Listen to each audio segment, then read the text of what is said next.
marks, really, crossed his face in several directions. He was bald except for a few coarse bristles sticking out this way and that, and his bulbous nose clearly was not where it should be. A disproportionately large girth accommodated his 4 legs. For years he had endured the taunts of bullies. When he was a child it felt terrible, but somehow endurable. As an adult, however, the prospect of enduring a life of jeers, slurs, and crude teasing seemed unbearable. So, in optimistic desperation, he enrolled in kickboxing classes. With his natural quickness and 4 legs, he turned out to be an immediate master of the craft. He was standing in front of a weathered shack beside a dirt road. A bright red Coca-Cola machine on the porch stood out as the only art for miles. That is where the roughnecks, the ones with heavy boots, no sleeves, and tough lingo, came upon the man with 4 legs. He leaned against the Coca-Cola machine, watching them. They began, as they always had, to mock him for his ugliness, for his difference. They suggested that it would be easy for him to fuck himself because he had extra crotches. They wanted to fight, and he accepted their invitation. He knocked off the first bully's head with one swift swing of a leg. The head fell to the ground loose and alone like an 8-ball without a pocket. The bullies surrounded him, ready to wreak revenge, but the man with 4 legs swung another leg high, and another head separated from its body and rolled across the dirt road. Because bullies are not particularly bright, this action had to be repeated several times before they figured out what was happening. That's the way it is with bullies.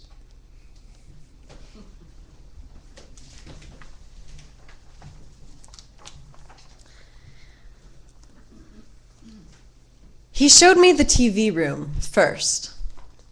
An empty room with a bare floor, painted white to match the walls and the ceiling. The room had no furnishings other than a mid-20th century wooden television console, also painted white. Unplugged, a picture tube against a wall. He asked if I liked it. I mumbled something neither of us understood. Next, he showed me the laundry room. It has a dryer and a washer, he said. When he opened the door, I saw a green pistol grip antique hairdryer, perhaps from an industrial design museum, hanging from a hook in the ceiling, blowing hot air down on a leathery-skinned and toothless old Mexican woman. She scrubbed yellowing white clothes on a wood-framed washboard that she held in an oval metal tub. Her knuckles were skinned. The dark gray water carried no suds. "And here's the bedroom," he said. He opened the door and I saw a crowded dormitory. Men and women on the sides of their beds rocking to dead tunes, some paced, as if leaving pain but not knowing the way. Others hugged themselves, seeking comfort from living. "I would rather have a private bedroom," I said. "No, you wouldn't," he said. "And besides, you don't have the choice. Would you like to see the bathroom?" "No," I said. "I do not want to see the bathroom." "Yes, you do," he said. "You want to see it." "I've seen enough," I said. "I really don't want to see any more. If you like the bedroom, and you really should, you will just love the bathroom." "I want to go home," I said. "You are home," he said.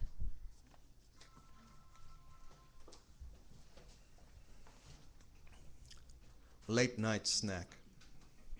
He split and toasted a white hot dog bun.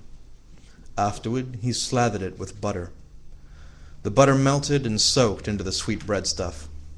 With a small rubber spatula, he spread gobs of peanut butter over the inside of the bun. He peeled the banana next, taking care to remove the fuzzy little nubbin on one end. He thought it looked too personal, too private to the banana to eat it.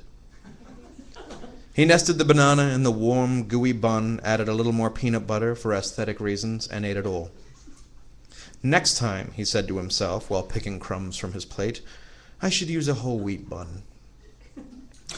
That night, he dreamed of Elvis and wondered if he too would die on a toilet.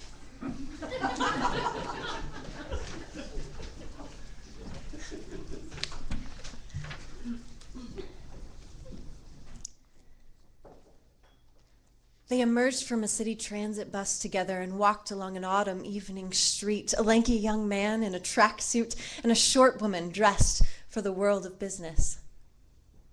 He with an easy, relaxed gait, she with a firm, determined stride. She bundled her black coat closely to her to keep away the autumn chill. He seemed to think it was still summer.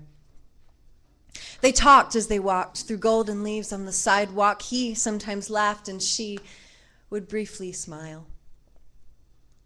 They went inside a small house, a simple house. There, before taking the time to feed the cat, they had sex on the kitchen floor.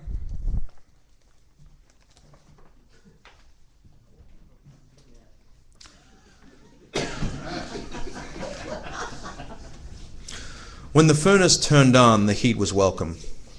When it didn't stop, we became concerned. Having things to do, however, we ignored the rising heat. A comedian named Gallagher came in to say, "Don't shit in the bathtub." We resolved not to, but by then it was too late. The bathtub was already pretty full. We would have cleaned it out, but we could not agree on who should do what. The bathtub overflowed. Some of us, those who called ourselves Democrats, tried to start a bucket brigade. But a great debate ensued over the cost of buckets. Some argued that it wasn't their shit. Only half of us believed that shit overflowing a bathtub was a problem, and even if it were, none of us were willing to pay for buckets. As it turned out, the Democrats were too limp-wristed to carry buckets. A Republican ripped the thermostat from the wall. He claimed that another name for thermostat is regulator. It was therefore unconstitutional, he said. But that didn't stop the heat from rising, or the shit from flooding. Damn numbers, anyway.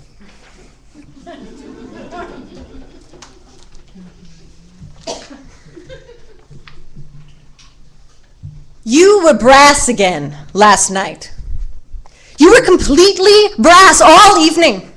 We've had this conversation before. You know I don't need a lot of brass. And these people, our dinner guests, for Christ's sake, are string and reed people. String and reed.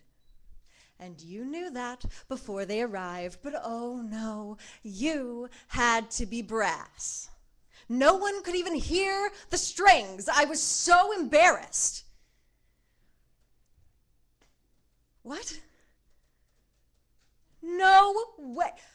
Throw some banjo into your brass ensemble? I don't care if a banjo is stringed. Just forget it. Are you serious? Not only is that obnoxious, it is unoriginal. Unoriginal. Do you hear me? Look, when we started dating, you used a lot of percussion from around the world. I enjoyed that a lot. And I miss it. And you're never percussion anymore. Never. And you won't see a counselor. And then you graduated and you got this upscale job. And now it's all brass all the time. The closest thing I get to percussion is a damn tuba. I don't want a fucking tuba. I'm sorry. I can't live like this. It's over. Go. Just pack up your things and leave. Go back to your old girlfriend. What was her name? Glockenspiel.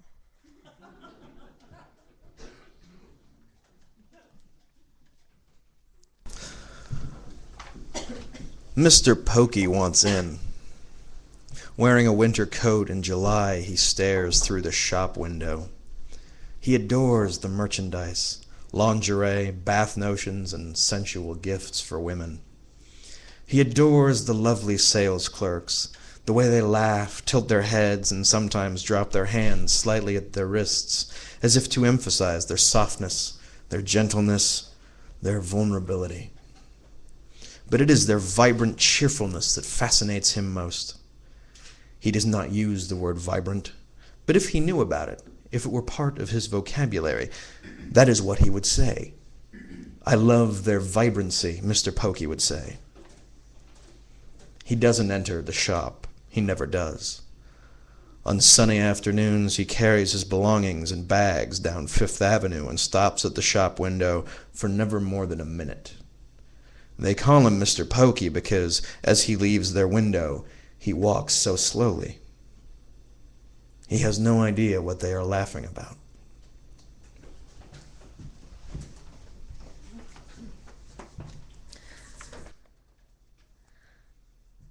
Sometimes, Bob lies on the couch, pretending to rest.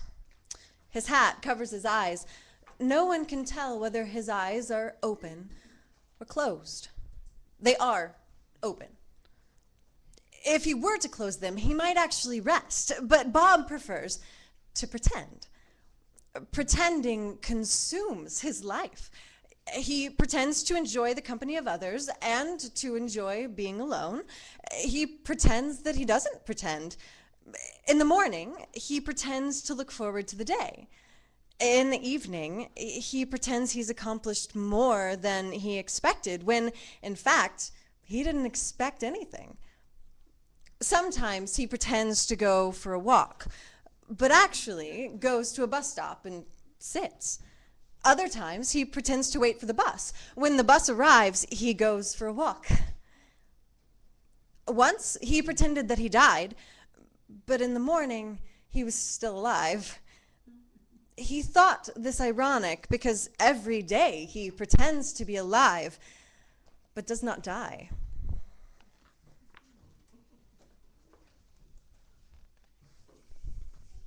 Bob came home, walked in the door. He looked at Janice lying naked on the bed, and then at me sitting in a stuffed chair on the other side of the room. He repeated the same motion more rapidly, as if trying to snap his neck. She suddenly sat erect. Her breasts shifted in the autumn light that fell through the window. "Bob," she said, "it's not what it looks like." I got out of the chair and walked to the door. "I'll be out of here now," I said. "I think you guys need some time." As I opened the door, I turned back. "Bob?" "Yes?" "That's a great haircut, man."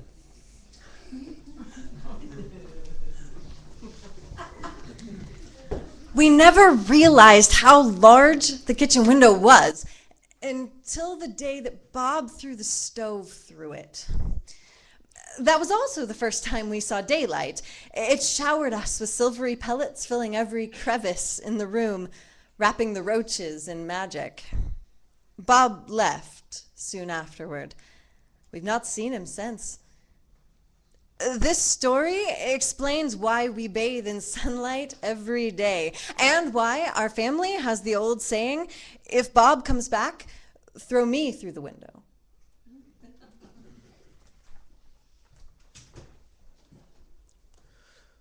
Mackenzie River.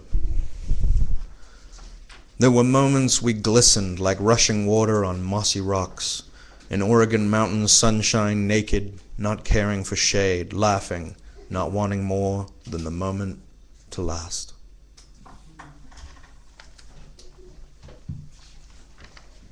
Tide. In the late night condition of a lover in wet sand, Felix offered his love on a plate. Samantha said, "Thank you. You are so sweet." They played on the beach until the next tide, learning the kinds of secrets that whisper before morning. When the sea ebbed, their memories washed away.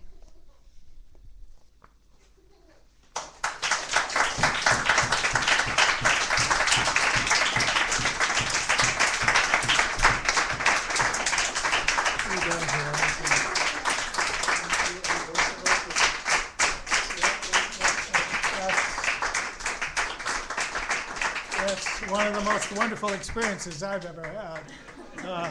It was just really, you guys kick butt. You really do. And it was so sweet to hear you. Yeah. Wish I knew Samantha. I said there would be, do we have time for a couple of questions, a couple of minutes? Yes. Yeah. So as I indicated, we do that before. I don't know if everybody's got programs, but hey, take one home because otherwise they're going to gather dust in my house. They're on that table right there behind that.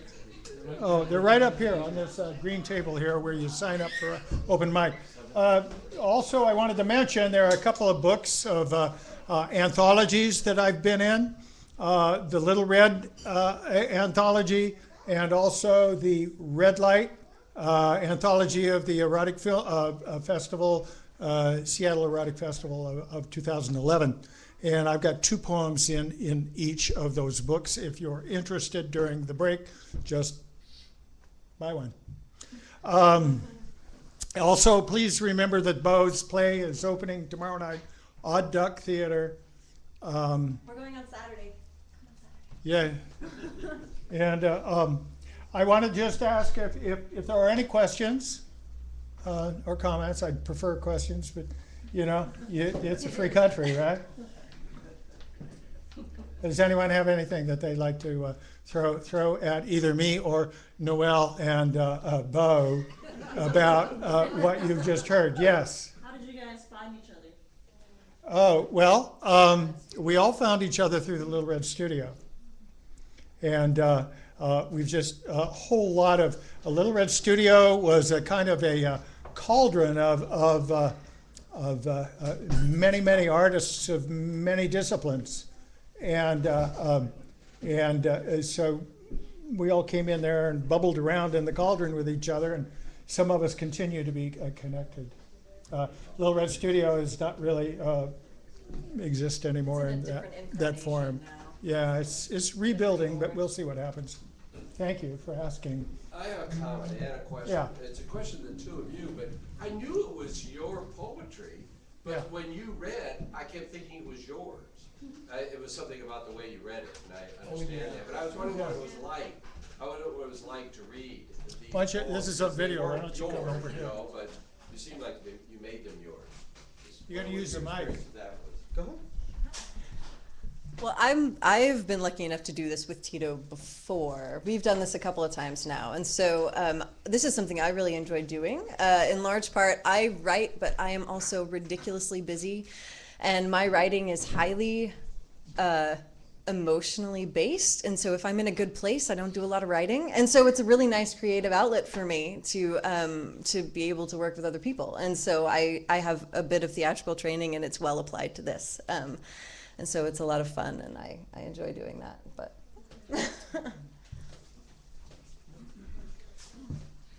I am a writer of poetry, amongst other things, so I have the expressive vocabulary for that medium. And I think, to some degree, my training in theater allows me a handle on looking at someone's words and deciding how they intended it to be delivered. And that's part of the theatrical process, which as often as not is a complete fallacy. By the time you're done, it's whatever agenda you brought to the table. But I have a lot of experience in saying, like, this is how these words should come out. And it's fun to apply that to poetry. making a choice to make it collaborative means that it's not just yours anymore, which is what we know from theater. Yeah. Also, if you go to Amazon.com, you'll find writing by Beau Pritchard. So I'd like to ask before we close this down, because we got to make it short, if there are any questions about the overall Life in a Jar project. If you have any comments about it or questions about where this project is headed. Ben. So, in the first few pieces, there was sort of a consistent theme of the abrupt demise of the protagonist. Uh-huh. And where's that coming from? I don't know. The question was, you seem to have a few abrupt demises in your work, and the truth be, there were several pieces that I left out due to abrupt demises, and I'm trying to figure out what the overall theme is. How do they feel? Huh? How do they feel? How does it feel? How do they, How does it feel to die suddenly? yes. Oh, for me? As many different characters. I'm not sure I understand the question. How does it feel for me to? What's the feeling you're tapping into when your characters abruptly die? Oh, in my characters, it's my fear of mortality. I think it's a reflection on my aging, and also a lot of them you'll notice involve young women, and I think that that comes from being the father of 3 daughters and 1 stepdaughter, and my I just want them to have full, complete, happy lives. Yeah. Well, thank you very much. I really appreciated this. And I totally appreciate the interpretations that Beau Noel had provided. I think they knocked it out of the park tonight, and God bless them. And Leopoldo's got a couple of comments before we break for intermission, and then we've got some powerhouses and some new people both lined up for